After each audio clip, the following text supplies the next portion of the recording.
I've helped hundreds of people escape their 9 to 5 and make $10,000 to $20,000 per month with high ticket closing. And when I ask our students, what are you most worried about when it comes to escaping your 9 to 5? They often say not earning enough with high ticket closing to be able to transition out safely.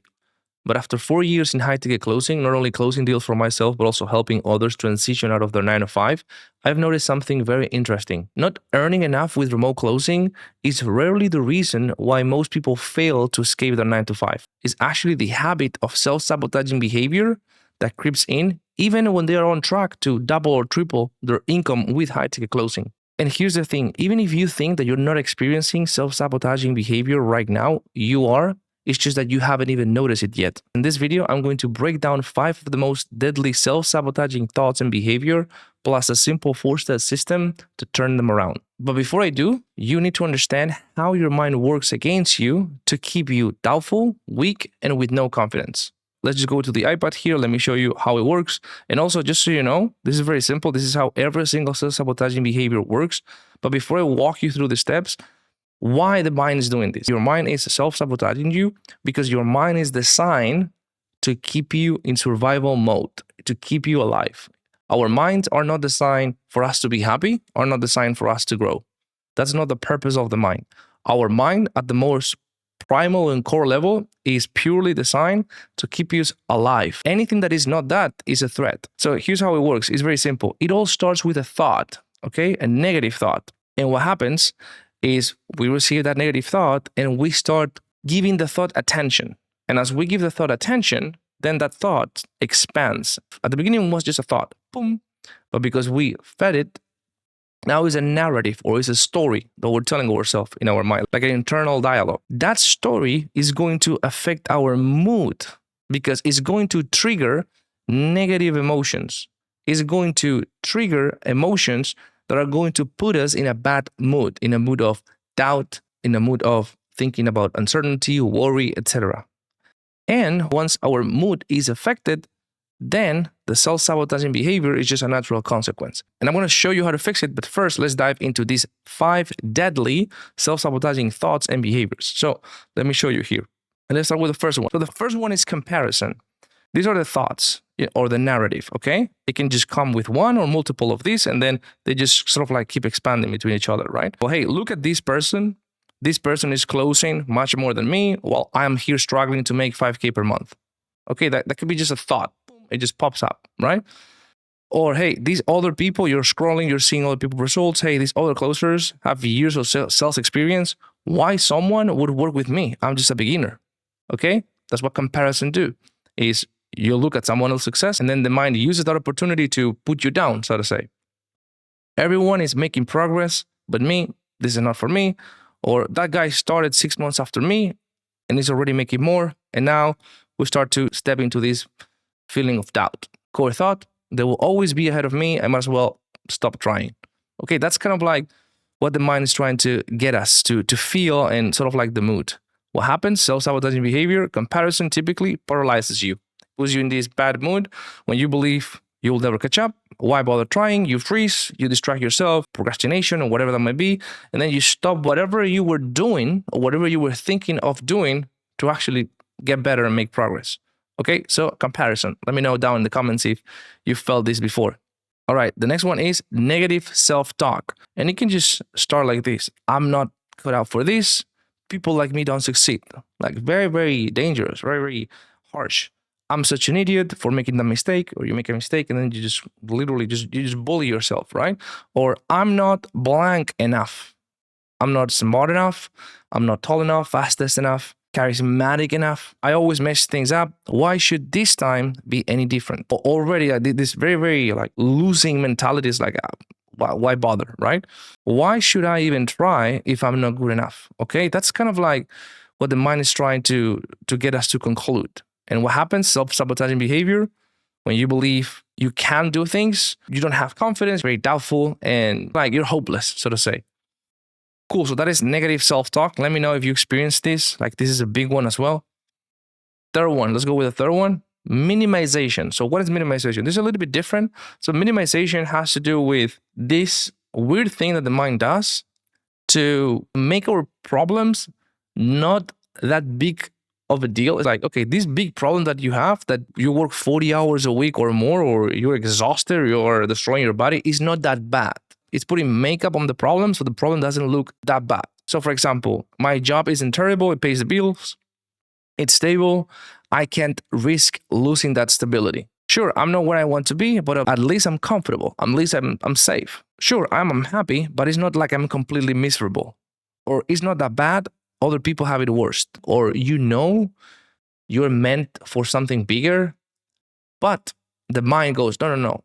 Let's just convince this person. Let's tell him that, hey, there's worse people in a worse situation, or hey, it's not that bad.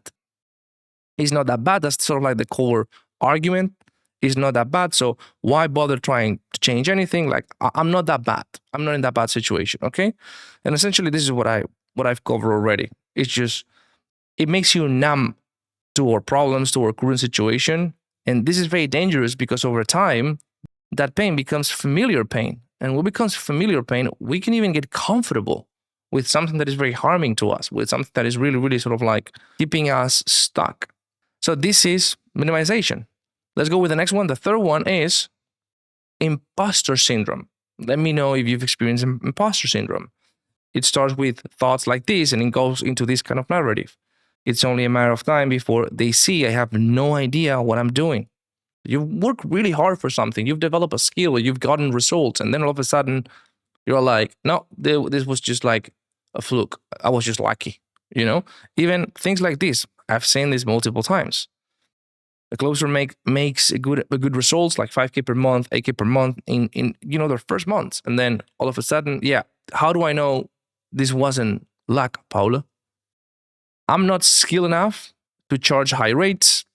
People will expect more than I can deliver. The only reason why I'm here is because someone made a mistake. Someone made a mistake and now the spot was available. And yeah, I was lucky. So what is the argument the mind's trying to make? Hey, I'm a fraud. If I take action, people will find out I'm really not that good. Very, very bad. Okay, makes you feel like an imposter, right? Imposter syndrome. By the way, if you want to have access to this document, just put table, all in caps, table down in the comments below, and I can send you everything that I'm going to show you today. Okay, so you hesitate, you procrastinate, you avoid tasks. Essentially, you stop taking action, you stop moving forward. That's the goal of the mind, to keep you alive again. Okay, so that is imposter syndrome. And the fifth one is fear of failure. When you're about to take action, when you're highly considering doing something, making that commitment, etc., boom, fear of failure. What if I fail and lose everything I've worked for? What if this decision turns out to ruin my entire career and I cannot recover? It just kind of like dramatizes everything. It's just like catastrophic, puts you in a catastrophic mindset. What if I invest money into this? What if I leverage credit? I can recover. What if I embarrass myself? All these things. What if it doesn't work? What if? It's the typical ocean of what ifs. Therefore, if I don't act, if I don't move, I can't fail. All right, that's kind of like what the mind's trying to do. And that leads us to inaction, missed opportunities, stagnation.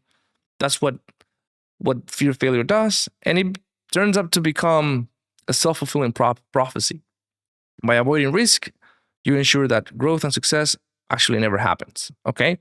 So these are the 5 self-sabotaging thoughts and how they kind of like put you in a place where they are really, really sort of like making you very, very small and stopping you with this self-sabotaging behavior. Now, how do we fix it? The good thing is that if you learn this and you integrate this, it becomes like a muscle. So the more you use it, the stronger it gets, and the quicker you're able to stop this negative down spiral, even to a point where you can catch it really, really early, and then, it doesn't even affect you. Like you almost like become bulletproof, so to say. Okay? So let's take a look at it. It's called the 4A system. Step 1, awareness. Step 2, assessment. Step 3, adopt. Step 4, action. Awareness is where everything starts, okay? You need to catch yourself in this process. You need to catch yourself having this negative down spiral. So here's how it works. It all starts with a negative thought. Then it expands into a narrative, into a story. Okay, now we're here. We're a little bit closer. here. Then we just continue to feed that story. We keep thinking about that. And again, it can happen in 2 minutes or 3 minutes. We just keep immersed in that place. And then all of a sudden, now, boom, it gets into our body, it gets into our feelings. And now it's too late. So at the beginning, the work that we need to do, and this is not going to happen immediately, is we need to catch ourselves. Sometimes at the beginning, you will catch yourself too late when you have already done the behavior. You already stopped. But it's okay. At least you caught yourself. At least you go, oh, okay. And then you analyze the process and you will see this process happening. And then as you continue to set this alarm, and by the way, I'm not going to go through all of this. Just comment down below, system, all in caps, system, and I will send you this document. The main thing is awareness. It's just setting this alarm. It all starts with starting to be aware, because the more you focus on being aware, you will catch it. You will catch it. You might catch it right after. You might catch your mood.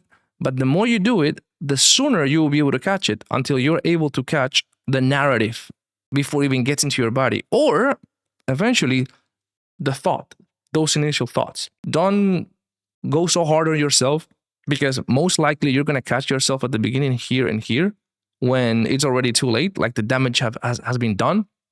But it's okay. At least you are practicing, you are getting progress. And that way, the next time it happens, you're going to catch it sooner. You want to almost get to this place where it's like, oh, here we go.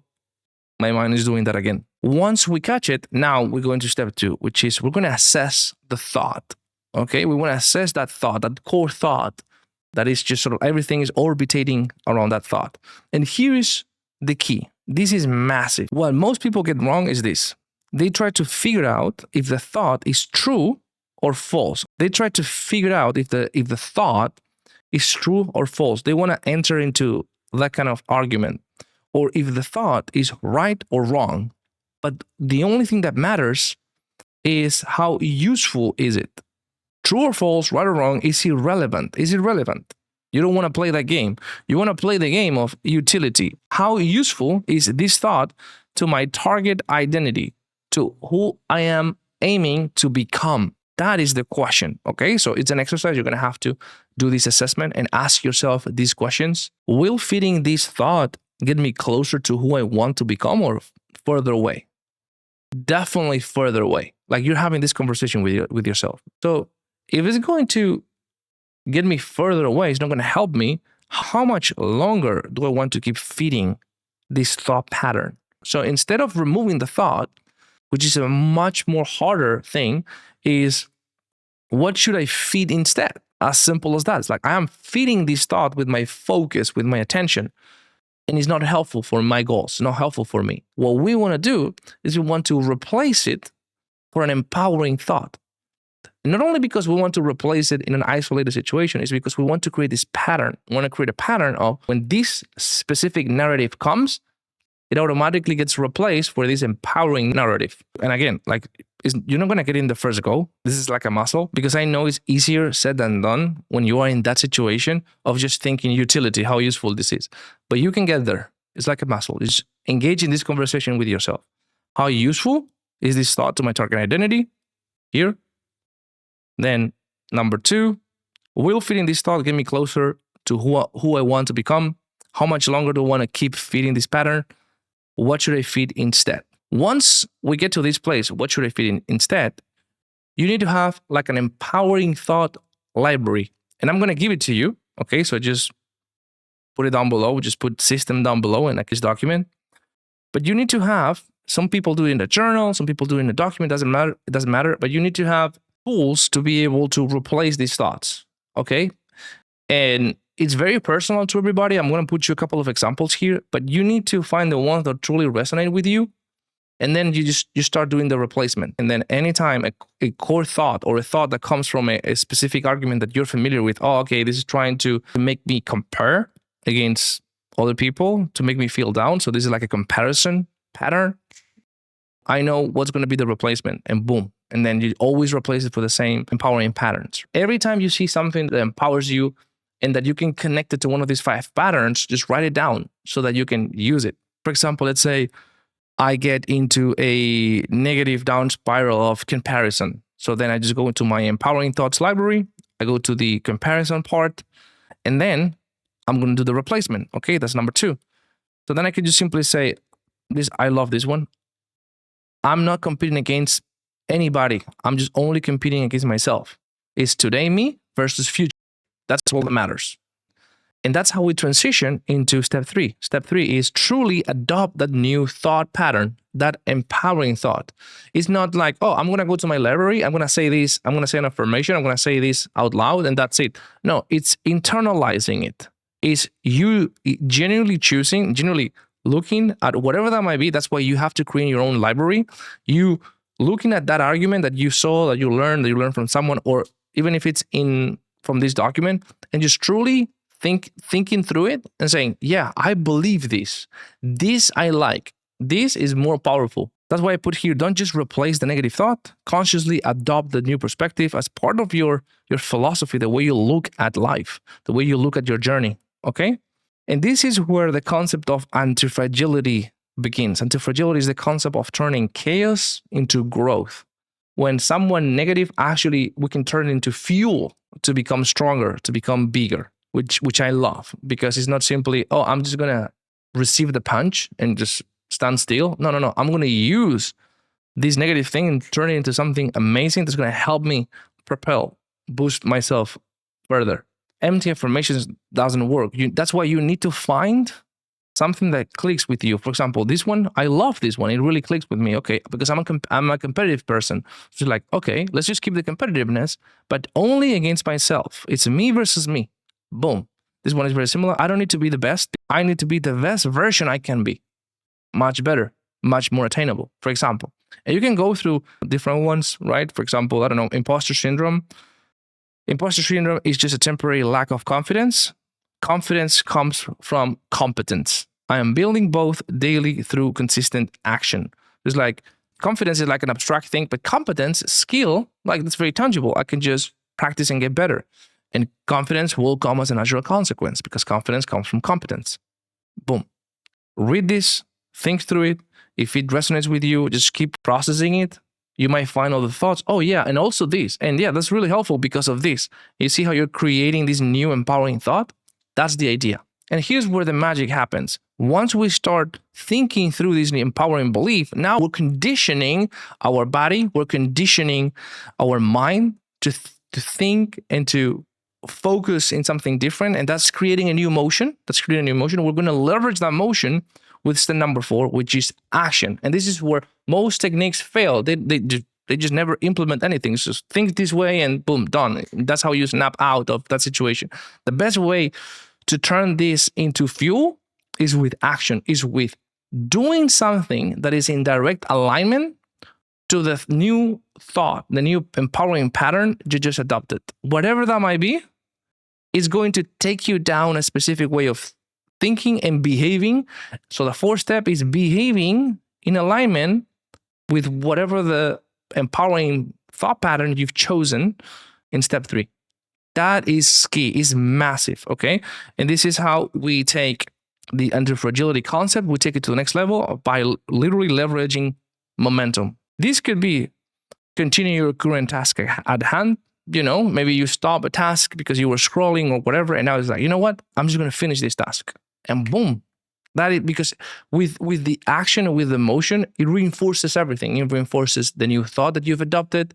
It proves to you prove to yourself that, hey, no thought or no comparison can actually stop you. And it becomes like a very, very strong muscle the more you use it. It can be any action that is in alignment with your goals and with this new thought, but it doesn't necessarily have to be. If you were doing something, just getting back to it. Getting back to what you were doing is great, but it doesn't necessarily have to be that. It can be taking care of your body or your health and just going for a walk and just doing some exercise. Or maybe you missed the gym this morning. You know what? I'm just going to go to the gym right now. Something, you have to take action. That's the most important thing. As a result of adopting this new perspective, you do something. It's very important to create that connection. For example, as a closer, it's like, okay, let's say you weren't necessarily doing something specific, and now you start getting into that negative down spiral. I'm going to practice my closing scripts. That's it. I'm going to go and I'm going to analyze one of my calls. For example, you're taking action towards your goals. You're taking action that is helping you get closer to where you want to be. That's very, very important because, again, it's just muscle memory. And by you doing this repeatedly, eventually you will catch these negative thoughts And you will reach to a point where the thought comes in, and you've already done this so many times that it's like, oh, I'm already seeing the thought just sort of like dancing over here. I'm not even going to look at it. I'm not even going to feed that thought. Like, I know what's going to happen. I know the process. I've done it. Like, I can just automatically already see what I'm about to do. So you don't just pay attention to it in the first place. Or even more powerful, you think like that thought comes in and you go, you know what? I'm going to go to the gym. The thought comes in. Maybe you weren't doing anything productive and now you start doing something productive. You turn a negative moment into fuel. Or for example, you're doing something, then for whatever reason you're scrolling on Instagram or whatever, and then you get interrupted by this thought. So you get distracted and then you get interrupted by the negative thought and then you go, I'm going back to what I was doing. And now you're more productive. That's sort of like the muscle. That's what we're trying to do. Now, that being said, this system is great. It works. It's going to help you. It's going to build this muscle. But this system is a tool to help you solve a problem when it's too late. What I mean by that is that really the fact, like if you're in a situation where you're experiencing self-sabotaging behavior, yes, you can do this. You're gonna see huge improvements. But the problem is that this pattern right here, this pattern of thoughts, narrative, emotion, behavior, it's really a symptom. It's not the root cause. How do I mean by this? Technically, if you want to live a life of abundance, if you want to live a life of thriving, you should not be in a situation where you're constantly being disturbed and you're constantly being attacked by these thoughts. The root cause is the source. So what I mean by that is if you're in a situation where you're having all these red dots very, very often in your life and you just constantly have to, use the 4A system, what that means is like there is a bigger source. There is a source of these thoughts that is just is generating these thoughts on a regular basis. What is that? It's called environment. You are in the wrong environment. Because when you are in the right environment, in an environment that is supportive of your goals, your vision, when you are in an environment that is in alignment with what you want to achieve, not only, when I mean environment, I don't mean people. Yes, people is a big thing, but I don't only mean people. I mean the people you interact with. I mean the information you take in. What information are you putting in your mind on a daily basis? That also makes your environment. So when you're constantly having these negative thoughts, it's because your environment is the source of that. Why? Because if it was the opposite, and this is what should happen if you're in an empowering environment, where the common thing is that the thoughts that pop up into your mind are empowering in the first place. It's all green. It's all green empowering thoughts. And these spirals are spirals of positive behavior, of empowering behavior, of massive action towards your goals. So it's like a positive thought that puts you in a great mood, in a great narrative, gives you a positive emotion, and you take positive action towards your goals. When you are in the right environment with people that have the same goals that you have, and they're rowing in the same direction, you have mentors, you have people ahead of the journey helping you, cheering you, you have feedback, you have a community. This is what happens. You stop having just negative thoughts like this. The ratio in which you're having them is compared to good thoughts is a very, very good and healthy ratio. This is the key. Like if you want the ultimate hack, get yourself into the right environment, and the environment will create these positive cycles. Of course, you do want to have the ability to be able to get yourself back on track. That's why I've shared this with you, and that's why this entire video is all about the 4A system. But hey, oftentimes we make things harder or more complicated than they should be. If you just get yourself in the right environment, everything's going to be smoother. And yes, continue to develop this skill, but allow the heavy lifting to be done by the environment. Hope you like this video. Let me know your thoughts down in the comment, and I will see you in the next one.